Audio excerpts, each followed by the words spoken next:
But with regards to brand, so you have your name. If you want to do it under your name, that's great. And it's awesome that you were even able to find that domain available under your name. Because sometimes Yes. if you have a common name, I don't know how common Carla Montaño is, but sometimes it'll already be taken. So that's good that you can Mhm. find that. So now you got to build a brand around your name. So who are you? What are your interests? What are your likes? How do you speak? How do you think? What do you want people to think about you and feel about you? And how do you connect with people on a more personal level? That's how you have to think about your brand. So for example, I did something like I redesigned my blog recently on my website. And I gave a lot of thought as to, okay, what are some things that bloggers or stereotypical things about bloggers? What are some common connections about either what bloggers do or what bloggers think or feel or have to deal with on a day-to-day basis? And right away, my thing was cats.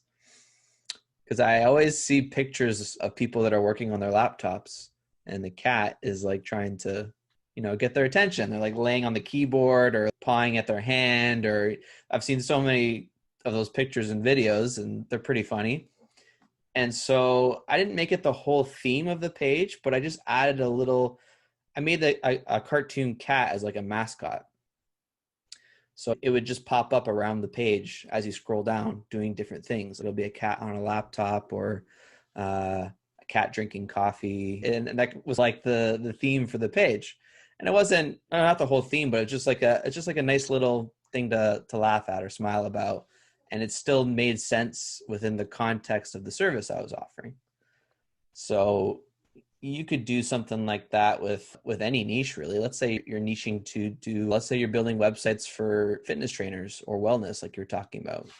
What do you think of when you think of a healthy, energetic animal?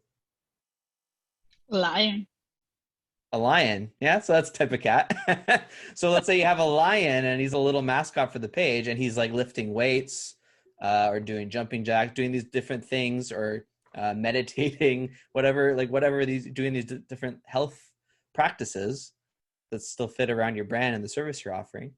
And it's a small thing, but it goes a little extra mile and it makes people smile and it shows your personality. So little things like that can go a long way. So when you're thinking about your brand and who you are and the things you like, try to give some thought as to that. Do you like animals? Do you like nature? Do you like video games? What are your hobbies? And inject your personality into your brand.